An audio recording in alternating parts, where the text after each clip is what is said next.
ভূর্ভুবঃ স্বঃ তৎসবিতুর্বরেণ্যম। জয় রাজা হরিশ্চন্দ্রের।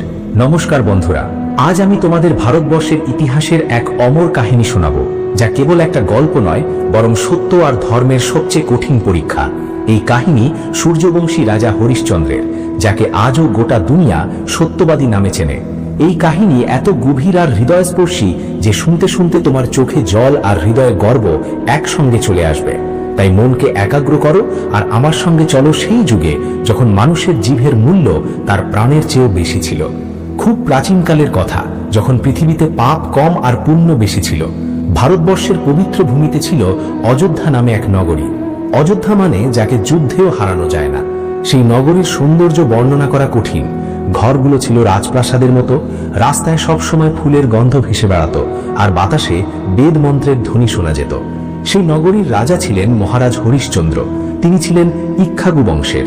সেই বংশেই পরে জন্মেছিলেন মর্যাদা পুরুষোত্তম ভগবান শ্রীরাম। মহারাজ হরিশ্চন্দ্রের খ্যাতি 3 লোকে ছড়িয়ে পড়েছিল। তিনি শুধু বীর যোদ্ধা ছিলেন না, দয়া, ধর্ম আর সর্বোপরি সত্যের জীবন্ত রূপ ছিলেন। বলা হতো, সূর্য পশ্চিমে উঠতে পারে, নদী দিক বদলাতে পারে, পর্বত স্থান ছেড়ে সরে যেতে পারে, কিন্তু রাজা হরিশ্চন্দ্রের মুখ থেকে বেরোনো কথা কখনো মিথ্যে হতে পারে না।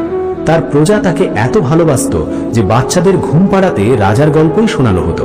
তার রাজ্যে সিংহ আর ছাগল একই ঘাটে জল খেত, কারণ কারো ভয় ছিল না। রাজা হরিশ্চন্দ্রের পত্নী ছিলেন মহারানী তারামতি, যিনি সৌন্দর্য আর গুণে সাক্ষাৎ লক্ষ্মী দেবীর মতো। তাদের একটি ছোট্ট অতি স্নেহের পুত্র ছিল, নাম রোহিতাশ্ব। এই ছোট্ট পরিবার অযোধ্যার রাজপ্রাসাদে বড় সুখে শান্তিতে থাকত। রাজার খাজানা, সেনা বা শক্তির কোনো অহংকার ছিল না। তিনি গর্ব করতেন শুধু নিজের ধর্ম আর সত্যের ওপর। প্রায়ই বলতেন, প্রাণ যায় কিন্তু বচন না যায়। কিন্তু বন্ধুরা, বলে না, যখন সোনা আগুনে তপে তবেই তার আসল উজ্জ্বলতা বোঝা যায়। ঠিক তেমনি রাজা হরিশ্চন্দ্রের সত্যের পরীক্ষার সময়ও এবার কাছে এসে গিয়েছিল। একবার স্বর্গলোকে দেবরাজ ইন্দ্রের দরবার বসেছিল। সেখানে সব দেবতা, গন্ধর্ব আর মহান ঋষি মুনি উপস্থিত ছিলেন। সেই সভায় মহর্ষি বশিষ্ঠ আর মহর্ষি বিশ্বামিত্রও ছিলেন। কথায় কথায় পৃথিবীর রাজাদের প্রসঙ্গ উঠল। ইন্দ্র জিজ্ঞাসা করলেন, মর্তলোকে কি এমন কোনো রাজা আছে যে যত কঠিন বিপদই আসুক ধর্ম আর সত্য থেকে কখনো বিচ্যুত হবে না? তখন রাজগুরু বশিষ্ঠ আত্মবিশ্বাসের সঙ্গে হরিশ্চন্দ্রের নাম নিলেন। বললেন, হে দেবরাজ, আমার শিষ্য হরিশ্চন্দ্র সত্যের মূর্তি। তার কাছে সত্যই ঈশ্বর। আপনি যত কঠিন পরীক্ষায় নিন, তিনি কখনো পথ ছাড়বেন না। এই কথা শুনে মহর্ষি বিশ্বামিত্রের মনে রাগ হলো। বিশ্বামিত্র ছিলেন অত্যন্ত ক্রোধী আর জেদি ঋষি। তার মনে হলো বশিষ্ঠ নিজের শিষ্যের বড়াই করছেন। তিনি সভায় চ্যালেঞ্জ ছুড়ে দিলেন, বশিষ্ঠ, তুমি হরিশ্চন্দ্রের এত গুণগান করছো, কিন্তু মনে রেখো, মানুষ ততক্ষণই সত্য বলে যতক্ষণ বিপদ আসে না। পরিবারে সংকট পড়লে, ক্ষুধা তৃষ্ণায় প্রাণ বেরোতে থাকলে বড় বড় জ্ঞানীয় পথ বদলায়। আমি হরিশ্চন্দ্রের পরীক্ষা নেব, দেখব তার সত্য কত গভীর। যদি আমি তাকে সত্য থেকে টলাতে না পারি, তাহলে আমার নাম বিশ্বামিত্র নয়। মহর্ষি বশিষ্ঠ শান্তভাবে হেসে বললেন, যেমন আপনার ইচ্ছা ঋষিবর, সত্যকে আঁচ লাগে না। এখান থেকেই শুরু হলো সেই মহাপরীক্ষা, যা দেবতাদেরও কাঁদিয়ে ছাড়লো। বিশ্বামিত্র তার তপবল দিয়ে ঠিক করলেন হরিশ্চন্দ্রকে মিথ্যে বলতে বা বচন ভঙ্গ করতে বাধ্য করবেন। তার জন্য তিনি এক মায়া রচনা করলেন। এক রাতে রাজা হরিশ্চন্দ্র প্রাসাদে গভীর ঘুমেছিলেন। স্বপ্নে দেখলেন এক অতি তেজস্বী ব্রাহ্মণ তার সামনে দাঁড়িয়ে। রাজা স্বপ্নেই তার আদর সৎকার করলেন এবং জিজ্ঞাসা করলেন, হে ব্রাহ্মণ দেব, আমি আপনার কি সেবা করতে পারি? ব্রাহ্মণ বললেন, রাজন, তুমি খুব দানশীল বলে খ্যাত। তুমি কি আমাকে যা চাইবো তাই দিতে পারবে? রাজা স্বপ্নেও রাজা আর দানশীলই রইলেন। ভাবলেন না, বললেন, হে মহারাজ, আপনি যা চাইবেন আমি দিতে প্রস্তুত। আমার যা কিছু আছে সব আপনার। ব্রাহ্মণ বললেন, ভেবে দেখো রাজন, পরে পিছিয়ে যেও না। রাজা বললেন, রঘুকুলের রীতি, আমরা যা বলি তা পালন করি। আপনি চান? তখন ব্রাহ্মণ বললেন, রাজন, আমি তোমার পূর্ণ রাজ্য, রাজকার্য, খাজানা, সেনা সবকিছু দানে চাই, দিতে পারবে? রাজা স্বপ্নেই হাত জোড় করে বললেন, জি মহারাজ, আমি আমার সমস্ত রাজ্য আপনাকে দান করলাম। যেই এই বচন দিলেন, রাজার ঘুম ভেঙে গেল। সকাল হয়ে গিয়েছিল।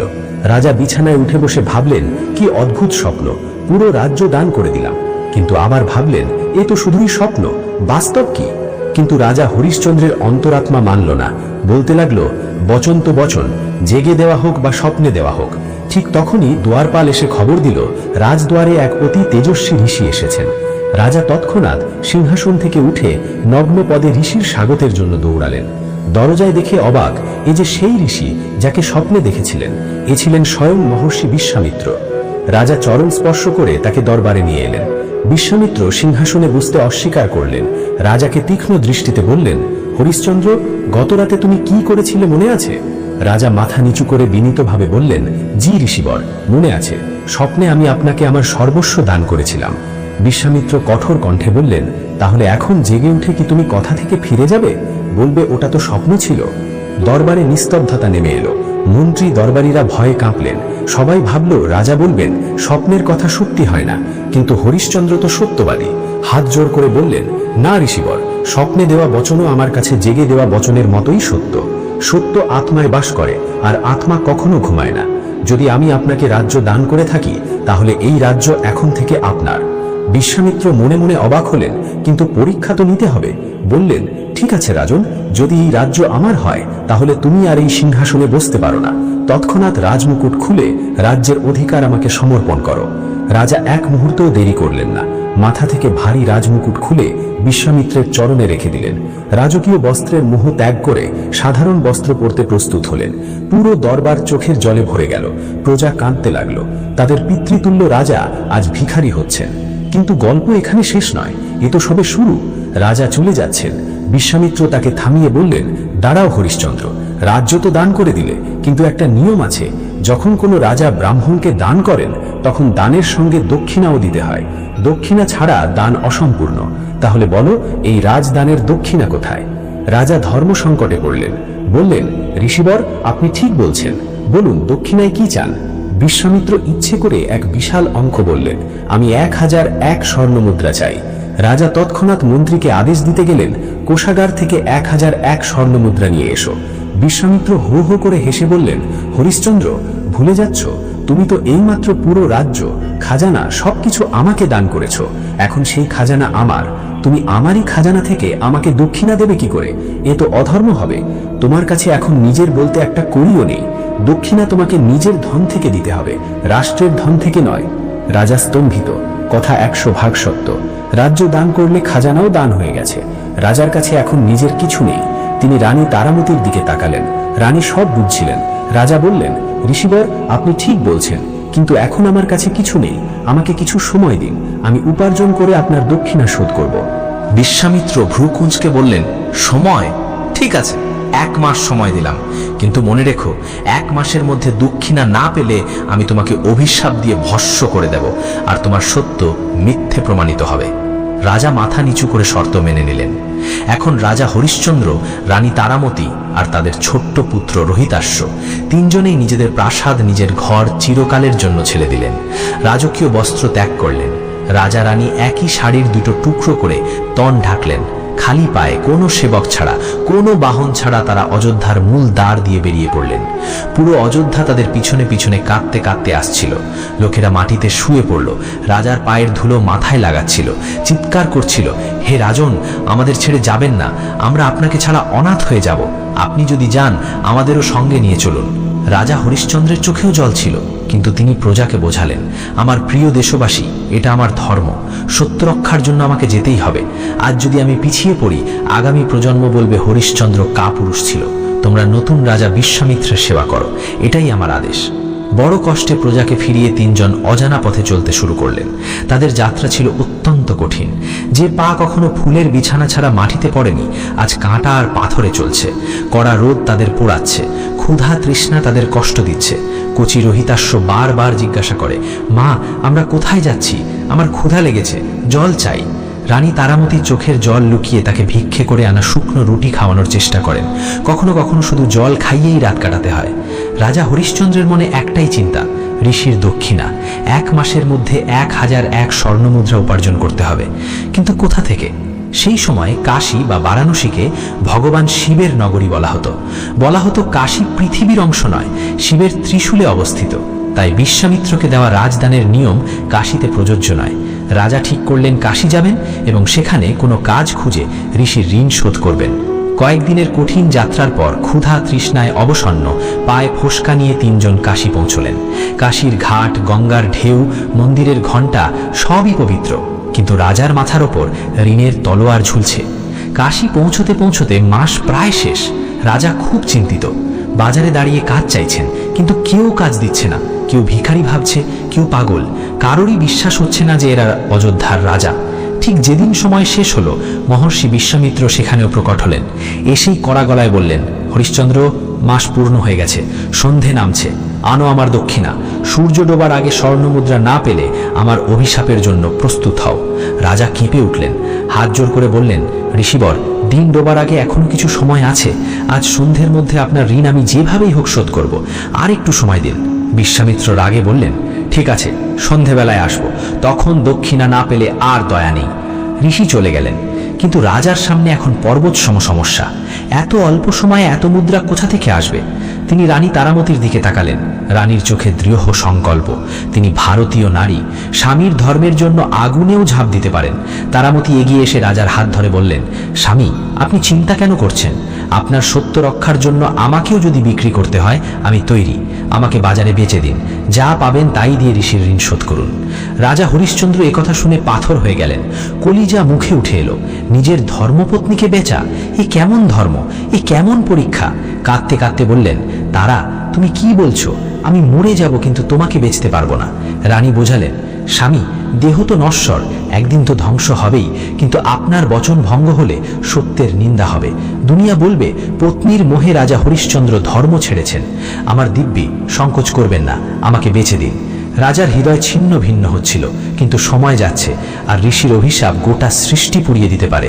পাথর হৃদয় করে কাঁদতে কাঁদতে রাজা হরিশ্চন্দ্র রানীকে নিয়ে কাশীর সেই বাজারে গেলেন যেখানে দাস দাসী বিক্রি হতো। ভেবে দেখো সেই দৃশ্য। এক রাজা নিজের রানীকে ডেকে বলছেন, নাও ভাই, কেউ দাসী নাও, ঘরের কাজ করার স্ত্রীলোক নাও। রাজার জিভ আটকে যাচ্ছিল, চোখ দিয়ে গঙ্গা যমুনা বয়ে যাচ্ছিল। বাজারে এক বৃদ্ধ ব্রাহ্মণ এলো। তার ঘরের কাজের জন্য দাসী দরকার। সে রানী তারামতিকে দেখে দরদাম করল। দর কষাকষি হলো এবং বৃদ্ধ ব্রাহ্মণ রানীকে কিনতে রাজি হলো, কিন্তু যা মুদ্রা দিল তা ঋষির ঋণ শোধ করার পক্ষে যথেষ্ট ছিল না। তবু বিক্রি হয়ে গেল। এবার বিদায়ের সময়। রানী তারামতি চলে যাচ্ছেন, কিন্তু ছোট্ট বালক রোহিতাশ্ব মাকে ছাড়তে রাজি নয়। মায়ের শাড়ি ধরে কাঁদতে লাগলো, মা, আমাকেও সঙ্গে নিয়ে চলো, তোমাকে ছাড়া আমি থাকতে পারবো না। সেই ব্রাহ্মণ ছিল নিষ্ঠুর, বলল, আমি শুধু এই স্ত্রীলোকটাকে কিনেছি, বাচ্চাকে নয়। কিন্তু বাচ্চার কান্না আর রানীর অনুরোধ শুনে আরও কিছু মুদ্রা দিয়ে রোহিতাশ্বকেও কিনে নিল। এভাবে রানী তারামতি আর রাজকুমার রোহিতাশ্ব দুজনেই বিক্রি হয়ে গেলেন। রাজা হরিশ্চন্দ্র একা দাঁড়িয়ে রইলেন। তার পত্নী আর পুত্র তার থেকে দূরে চলে যাচ্ছেন, আর তিনি তাদের থামাতেও পারছেন না। এখন রাজার কাছে কিছু মুদ্রা এলো, কিন্তু তাও ঋষির দাবি করা অঙ্কের চেয়ে কম। রাজা ভাবলেন এবার সব শেষ। তখন বিশ্বামিত্রা আবার এলেন, বললেন, এ কি, এ তো পুরো দক্ষিণা নয়, বাকি মুদ্রা কোথায়? সূর্য ডোবার আর কিছুক্ষণ বাকি। রাজা আকাশের দিকে তাকালেন।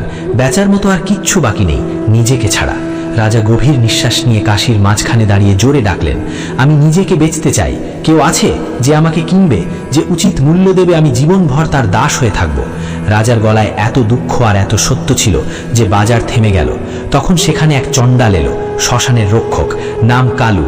দেখতে ভয়ঙ্কর, বড় বড় লাল চোখ, কালো কাপড়, হাতে লাঠি। সে রাজাকে বলল, এই শ্মশান ঘাটে আমার একজন লোক দরকার, যে মরা থেকে কাপড় তুলতে পারবে আর কর আদায় করতে পারবে। তুই কি এই কাজ করবি? এক সূর্যবংশী রাজা, যিনি কখনো সোনার সিংহাসনে বসতেন, যার এক ইশারায় দুনিয়া চলত, আজ তাকে শ্মশান পাহারার কাজ জুটল। কিন্তু রাজার বচন পালন করতে হবে। বললেন, হ্যাঁ ভাই, যদি তুমি আমাকে আমার মালিকের ঋণ শোধ করার মতো মুদ্রা দাও, আমি তোমার কাজ করব। কালু চণ্ডাল বাকি মুদ্রা দিয়ে দিল। রাজা তৎক্ষণাৎ সব মুদ্রা বিশ্বামিত্রের চরণে রেখে বললেন, ঋষিবর, আপনার দক্ষিণা পূর্ণ হলো, এখন আমি আপনার ঋণ থেকে মুক্ত। বিশ্বামিত্র মুদ্রা নিয়ে অন্তর্ধান হলেন, কিন্তু যাবার সময় তার চোখেও হরিশ্চন্দ্রের প্রতি এক অদ্ভুত শ্রদ্ধা ছিল। কিন্তু পরীক্ষা এখনো শেষ হয়নি। এখন রাজা হরিশ্চন্দ্র আর রাজা নন, তিনি কালু চণ্ডালের দাস হয়ে গেলেন। তার কাজ শ্মশান ঘাটে থাকা, চিতা জ্বালানো, আর যারা মরা পোড়াতে আসে তাদের থেকে কর আদায় করা।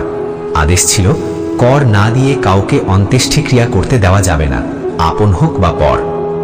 দিন গেল, মাস গেল, রাজা হরিশ্চন্দ্রের রূপ পুরোপুরি বদলে গেল। চুল বেড়ে গেল, কাপড় ছিঁড়ে ছিঁড়ে হয়ে গেল। শরীরে শ্মশানের ছাই লেগে থাকত। দিনরাত মরার মধ্যে থাকতেন। জ্বলন্ত চিতার গন্ধ আর শেয়াল কুকুরের ডাকের মধ্যে তার জীবন কাটছিল। তিনি পুরনো জীবন, প্রাসাদ, রানী ও পুত্রকে প্রায় ভুলতে চাইছিলেন, শুধু কাজে মন দিতেন। সাবধান, কাপড় না দিয়ে কোনো চিতা জ্বালানো যাবে না, এটাই এখন তার জীবনের মন্ত্র। অন্যদিকে রানী তারামতির জীবনও নরকের চেয়ে কম ছিল না। তিনি ব্রাহ্মণের বাড়িতে ঝাড়ু দিতেন, থালা বাসন মাজতেন, জঙ্গল থেকে কাঠ কুড়িয়ে আনতেন। কচি রহিতাশ্বও ছোটখাটো কাজ করত। যে কোমল রাজকুমার কখনো ফুল নিয়ে খেলত, সে এখন খালি পায়ে জঙ্গলে কাঠ কুড়োচ্ছে। একদিন সকালে ব্রাহ্মণ রহিতাশ্বকে পূজার ফুল আর যজ্ঞের কাঠ আনতে বাগানে পাঠালো। রহিতাশ্ব খুশি মনে গেল। ফুল তুলছিল, হঠাৎ ঝোপের মধ্যে লুকোনো এক বিষধর সাপ তাকে দংশন করল।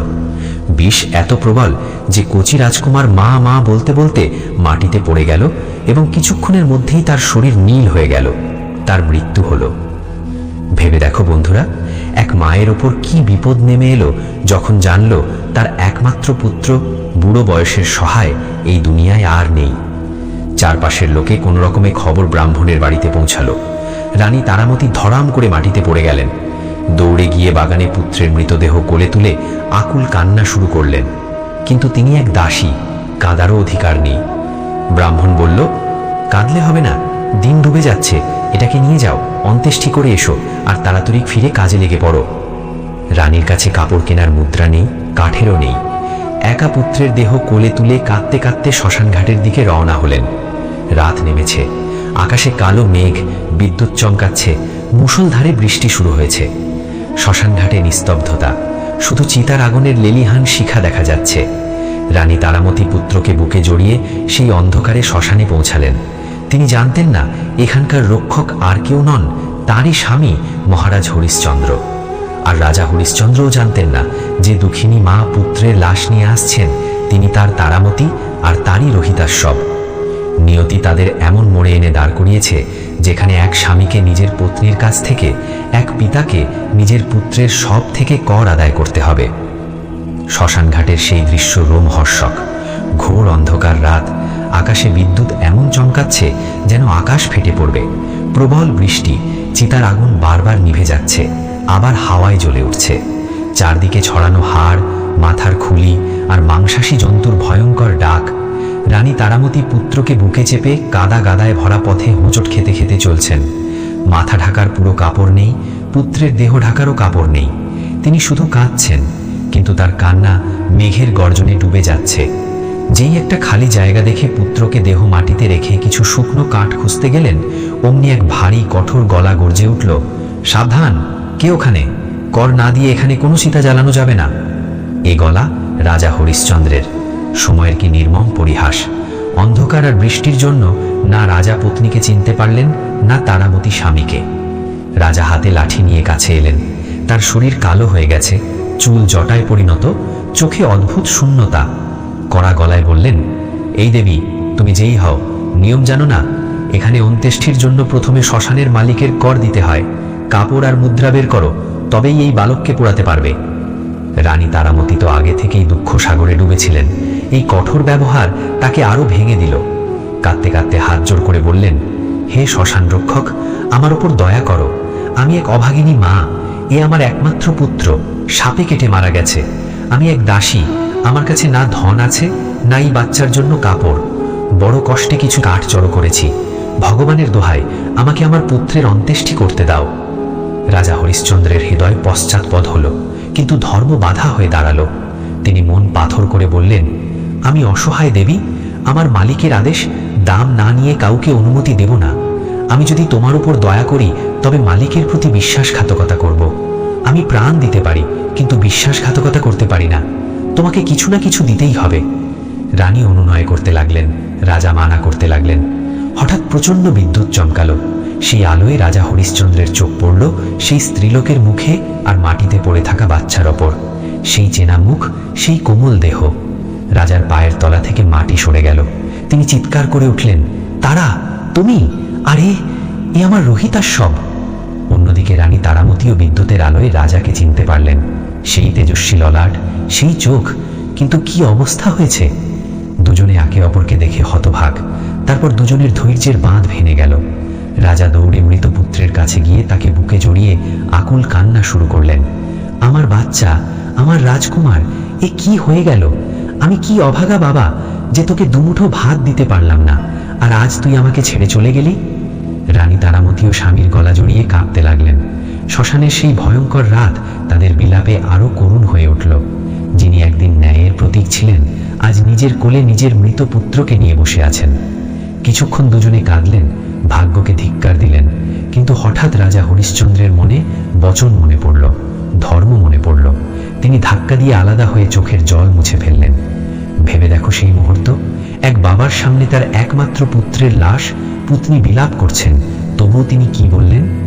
কাপা গলায় কিন্তু দৃঢ়তার সাথে রানীকে বললেন, তারা চুপ করো, আমরা দুঃখে ধর্ম ভুলতে পারি না। আমি এখানকার সেবক, তুমি এখানে একটা দেহ নিয়ে এসেছ। নিয়ম সবার জন্য সমান। আমার নিজের পুত্র হলেও আমাকে মালিকের কর আদায় করতেই হবে। তুমি কর না দিয়ে রোহিতাশ্ববের অন্ত্যেষ্টি করতে পারবে না। রানী তারামতী হতভাগ, বললেন, স্বামী, আপনি কি বলছেন? এ তো আপনার নিজের পুত্র, আমাদের কাছে কিছু নেই। আপনি জানেন, আপনি কি নিজের পুত্রের লাশ থেকে কর নেবেন? রাজা বুকে পাথর চাপা দিয়ে বললেন, হ্যাঁ তারা, আজ যদি আমি পুত্রের মোহে নিয়ম ভঙ্গ করি, সত্য হেরে যাবে। দুনিয়া বলবে রাজা হরিশ্চন্দ্রের সত্য শুধু সুখের দিনের সঙ্গী ছিল। আমাকে ক্ষমা করো, কিন্তু তোমাকে কর দিতেই হবে। রানী তারামতী বুঝলেন তার স্বামী সত্যের কত উঁচু শিখরে দাঁড়িয়ে। তিনি নিজের শাড়ির আঁচলের দিকে তাকালেন। দিতে তার কাছে আর কিছু নেই, শুধু এই একটা কাপড় যা তার দেহ ঢাকছে। ভারতীয় সংস্কৃতিতে এক স্ত্রীলোকের লজ্জা তার বস্ত্রই তার সব। কিন্তু এখানে ধর্ম রক্ষার প্রশ্ন। রানী কাঁদতে কাঁদতে বললেন, ঠিক আছে স্বামী, যদি সত্যের এই দাম হয় আমি দেব। আমার কাছে ধন নেই, কিন্তু এই শাড়ি আছে। আমি এর অর্ধেক ছিঁড়ে আপনাকে কর হিসেবে দেব। যেই রানী তারামতী শাড়ি ছেঁড়ার জন্য হাত বাড়ালেন, অমনি গোটা ব্রহ্মাণ্ড কেঁপে উঠল। পৃথিবী কাঁপতে লাগলো, আকাশে প্রলয়ের মতো গর্জন। এ ছিল সত্যের ত্যাগ ও বলিদানের চরম সীমা, যা দেখে দেবতারাও চোখের জল ধরে রাখতে পারলেন না। ঠিক সেই মুহূর্তে যখন রানী শাড়ি ছিঁড়তে যাচ্ছেন, এক দিব্য আলো প্রকাশিত হলো। আলো এত উজ্জ্বল যে শ্মশানের অন্ধকার মুছে গেল। স্বয়ং ভগবান নারায়ণ, ভগবান শিব, দেবরাজ ইন্দ্র আর মহর্ষি বিশ্বামিত্র সেখানে প্রকট হলেন। মহর্ষি বিশ্বামিত্র এগিয়ে এসে রানীর হাত ধরে বললেন, থামো বেটি, বাস আর না, পরীক্ষা শেষ। রাজা হরিশ্চন্দ্র আর রানী তারামতী অবাক হয়ে দেখলেন বিশ্বামিত্রের চোখে আজ রাগ নয়, ভালোবাসা আর শ্রদ্ধার জল। তিনি রাজাকে জড়িয়ে ধরে বললেন, হরিশ্চন্দ্র, তুমি জিতে গেছো। তুমি সত্যিই সত্যবাদী। আমি 3 লোকে খুঁজে দেখলাম, তোমার মতো ধর্মপরায়ণ আর কেউ ছিল না, নেই আর কখনো হবে না। তুমি প্রমাণ করলে সত্যের জন্য তুমি রাজ্য, পরিবার, এমনকি পুত্রের দেহ আর পত্নীর লজ্জাও বাজি রাখতে পারো। তখন সেখানে অলৌকিক ঘটনা ঘটল। ভগবানের কৃপায় যে ছোট্ট রোহিতাশ্ব মৃত পড়েছিল, সে হাত পা নেড়ে উঠে বসল। তাকে জীবিত দেখে রাজা রানীর আনন্দের সীমা রইল না। তারা দৌড়ে পুত্রকে জড়িয়ে ধরলেন। আকাশ থেকে ফুল বর্ষণ শুরু হলো। দেবরাজ ইন্দ্র বললেন, রাজন, এসব এক মায়া ছিল, এক পরীক্ষা। তোমার রাজ্য যায়নি, তোমার পুত্র মরেনি। এসব বিশ্বামিত্র এই দেখার জন্য রচনা করেছিলেন যে তুমি সত্যের জন্য কত সহ্য করতে পারো। আজ থেকে তোমার নাম ইতিহাসে অমর হয়ে গেল। মহর্ষি বিশ্বামিত্র নিজের তপবলে রাজা হরিশ্চন্দ্রকে তার রাজকীয় রূপ, বস্ত্র আর অলংকার ফিরিয়ে দিলেন। অযোধ্যার রাজ্য ফিরিয়ে দিলেন। ভগবান শিব নিজে আশীর্বাদ করে বললেন, হরিশ্চন্দ্র, যেখানে সত্য সেখানে ধর্ম, আর যেখানে ধর্ম সেখানে জয়। তোমার এই কাহিনী যুগ যুগ ধরে মানুষকে প্রেরণা দেবে। যত বড় বিপদই আসুক, মানুষকে নিজের ধর্ম আর সত্য কখনো ছাড়তে নেই। রাজা হরিশ্চন্দ্র সব দেবতা আর ঋষিকে প্রণাম করে বললেন, প্রভু, আমার রাজ্যের মোহ নেই। আমার শান্তি এই যে আমি পরীক্ষায় উত্তীর্ণ হয়েছি। কিন্তু আমার এক প্রার্থনা, যদি আমার সত্যে সামান্য শক্তি থাকে, তবে আমার প্রজা, যারা আমার বিরহে এত দুঃখ সহ্য করেছে, তাদের সুখ শান্তি দিন। তারপর রাজা হরিশ্চন্দ্র, রানী তারামতী ও রাজকুমার রোহিতাশ্ব অযোধ্যায় ফিরলেন। তাদের ফেরার খবর শুনে পুরো অযোধ্যায় দীপাবলির মতো উৎসব হলো। লোকে নেচে গেয়ে রাজার স্বাগত করতে ছুটে এলো। রাজা আবার রাজকার্য গ্রহণ করলেন, কিন্তু এবার তার শাসন আগের চেয়েও বেশি ধর্মময় হলো। বলা হয় রাজা হরিশ্চন্দ্র হাজার হাজার বছর রাজত্ব করেছেন এবং শেষে সত্যের প্রভাবে দেহসহ স্বর্গে গমন করেছেন। তার কাহিনী আমাদের শেখায় মিথ্যের পা খুব ছোট, সে কিছুক্ষণ জিততে পারে কিন্তু শেষে জয় সবসময় সত্যেরই হয়। জীবনে যত বিপদই আসুক আমাদের সত্যের পথ ছাড়া উচিত নয়, কারণ সত্যই ঈশ্বর। বন্ধুরা, কাহিনী এখানে শেষ হয় না, বরং সত্যি অর্থে জীবনের আসল অধ্যায় তখনই শুরু হয়েছিল। সেই অগ্নি পরীক্ষা ছিল শুধু একটা স্তর, কিন্তু সেই আগুন থেকে যে সোনা খাঁটি হয়ে বেরিয়ে এসেছিল তার ঝকঝকে আলোয় এবার পুরো অযোধ্যা আলোকিত হতে চলেছিল। যখন রাজা হরিশ্চন্দ্র আবার রাজকার্য গ্রহণ করলেন, তিনি আর আগের রাজা ছিলেন না। আগে তিনি এক ক্ষত্রিয় রাজা ছিলেন যিনি ধর্ম পালন করতেন, কিন্তু শ্মশান ঘাটের সেই কালো রাত আর চণ্ডালের চাকরি তাকে জীবনের সবচেয়ে বড় সত্য বুঝিয়ে দিয়েছিল। তিনি দেখে ফেলেছিলেন জীবন ক্ষণভঙ্গুর, রাজপাট, ধন দৌলত, এই দেহ সব নশ্বর, যা থেকে যায় তা কর্ম আর সত্য। অযোধ্যায় এবার এক নতুন যুগের সূচনা হলো। রাজা হরিশ্চন্দ্রের শাসনে তালা দেওয়া বন্ধ হয়ে গেল। লোকে বাড়ির দরজা খোলা রেখে ঘুমতো, কারণ চুরির ভয়ই চলে গিয়েছিল। রাজা যখন এত সত্যবাদী, প্রজা মিথ্যে বলবে কি করে? বলে না, রাজার প্রভাব প্রজার ওপর পড়ে। হরিশ্চন্দ্রের তপের ফলে অযোধ্যার মাটিও পবিত্র হয়ে গিয়েছিল। সময় মতো বৃষ্টি হতো, খেতে এত ফসল ফলতো যে গোলা ছোট পড়ে যেত। কেউ অসুস্থ হতো না, কারো অকাল মৃত্যু হতো না। এই যুগকেই পরে রামরাজ্যের ভিত্তি বলা হয়। রাজা হরিশ্চন্দ্র এখন সিংহাসনে বসে আদেশ দিতেন না, বরং সেবকের মতো রাজত্ব করতেন। প্রায়ই ছদ্মবেশ বদলে প্রজার মাঝে যেতেন এবং দেখতেন কারো কোনো দুঃখ আছে কিনা। একদিন রাজা প্রাসাদের বাগানে বসেছিলেন। তার পাশে বসেছিলেন যুবক হয়ে ওঠা রাজকুমার রোহিতাশ্ব, যিনি শৈশবে মৃত্যুকে জড়িয়ে আবার জীবন পেয়েছিলেন। তিনি এখন খুব গম্ভীর আর বোধসম্পন্ন। তিনি বাবাকে এক প্রশ্ন করলেন যা হরিশ্চন্দ্রকেও ভাবিয়ে তুলল।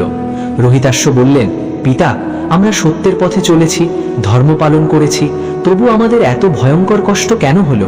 আমাদের রাজ্য ছাড়তে হলো, আমরা বিক্রি হলাম, আমি প্রাণ হারালাম, মা অপমান সহ্য করলেন। সত্যের পথে চলার ফল কি এই? রাজা হরিশ্চন্দ্র পুত্রের মাথায় হাত বুলিয়ে হেসে এক গভীর কথা বললেন, পুত্র রোহিতাশ্ব, তুমি যখন বাজার থেকে সোনার গয়না কিনতে যাও, সোনারি তখন তাকে আগুনে তপায়, পেটায়, কাটে। সে কি সোনাকে ঘৃণা করে? না, সে তপায় যাতে তার খাদ বেরিয়ে গিয়ে সে দুনিয়ার সবচেয়ে উজ্জ্বল আর মূল্যবান গয়না হয়। ঈশ্বরও আমাদের দুঃখের আগুনে পুড়ায় যাতে আমাদের অহংকার, অজ্ঞান পুড়ে ছাই হয়ে যায়। আমরা যদি সেই কষ্ট না সহ্য করতাম, আজ এই অন্তরের সুখ শান্তি অনুভব করতে পারতাম না। সত্যের পথ কাঁটায় ভরা ঠিকই, কিন্তু তার গন্তব্য শান্তি দেয়। মিথ্যের পথ ফুলে ভরা মনে হয়, কিন্তু শেষে খাদে ফেলে দেয়। সময়ের চাকা নিজের গতিতে ঘুরতে লাগলো। বছরের পর বছর কেটে গেল। রাজা হরিশ্চন্দ্র আর রানী তারামতি এখন বৃদ্ধ হয়ে গেছেন। চুলে রূপো ঝকঝক করছে, কিন্তু মুখের তেজ আরও বেড়ে গেছে। তারা পুরো জীবন প্রজা সেবায় কাটিয়ে দিয়েছেন। রাজকুমার রোহিতাশ্ব এখন রাজকার্য চালাতে পুরোপুরি সক্ষম। একদিন রাজা দরবারে বসে আছেন। হঠাৎ আকাশে এক দিব্য নাদ গেল। পুরো দরবার আলোয় ভরে গেল। সবাই উপরে তাকিয়ে দেখল মেঘের মাঝে এক বিশাল সুন্দর বিমান নামছে।